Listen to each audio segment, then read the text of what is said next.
Close to Thee by Fanny J. Crosby and Silas Vail.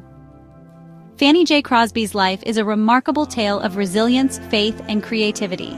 Frances Jane Crosby was born on March 24, 1820, in southeast Putnam County, New York, the only child of widower John Crosby and his second wife, Mercy Crosby. She had a half-sister from her father's first marriage. Despite being blind from infancy, she would become one of the most prolific hymn writers in history. Fanny Crosby lost her sight as a 6-week-old baby due to a doctor's error, who mistakenly applied a mustard poultice to her eyes to treat an illness. Despite this hardship, Fanny's spirit remained undaunted. She embraced life with enthusiasm and a deep sense of faith, which would later permeate her hymnody. Growing up in a humble household after her father's death when she was just a year old, Fanny was nurtured in a Christian environment. Fanny's mother, Mercy Crosby, and her grandmother's tender teachings instilled in her a deep love for God and music. At a young age, Fanny displayed an extraordinary talent for poetry and songwriting. By age 8, she had composed her first poem. Her love for language and melody intertwined beautifully, crafting verses that stirred hearts and souls. At the age of 15, Crosby enrolled in the New York Institute for the Blind, where she excelled academically and musically. She learned to play several instruments, including the piano and guitar, and continued to hone her skills in poetry and composition. She also excelled in academics, mastering several languages, including French and Latin. During her time at the Institute, Fanny developed a strong sense of independence and determination, refusing to allow her blindness to limit her ambitions.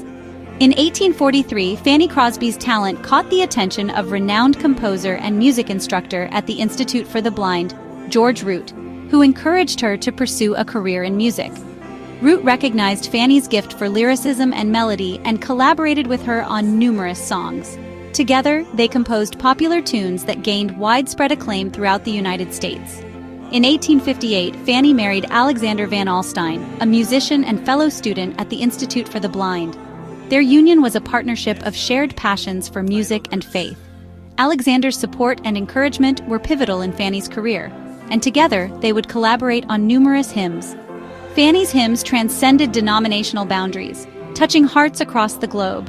Her prolific output, with over 8,000 hymns to her name, the exact count being obscured by the numerous pseudonyms, as many as 200, according to some sources, that she employed to preserve her modesty. This earned her the title, the Queen of Gospel Songwriters. Some of her most famous works still sung in churches around the world include Blessed Assurance, To God Be the Glory, All the Way My Savior Leads Me, and Jesus Keep Me Near the Cross.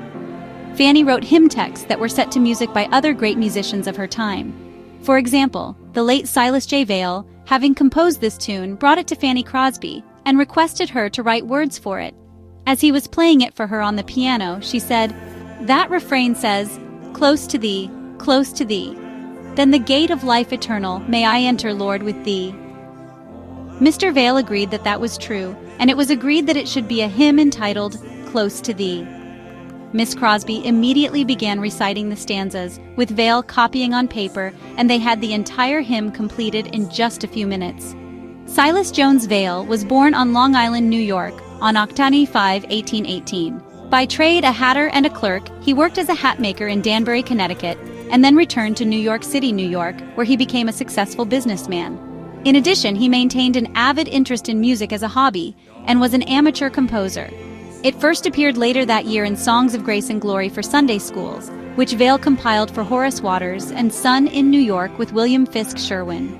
Later it became the property of Bigelow and Maine and came into popular use after it was included in Ira Sankey's Gospel Hymns No. 2 of 1876. Beyond her contributions to music and hymnody, Fanny Crosby was also a fervent advocate for social justice and humanitarian causes. She supported efforts to improve conditions for the blind and campaigned for the rights of women and people with disabilities. One of the most notable events in Fanny's life was her appearance before the United States Senate in 1851.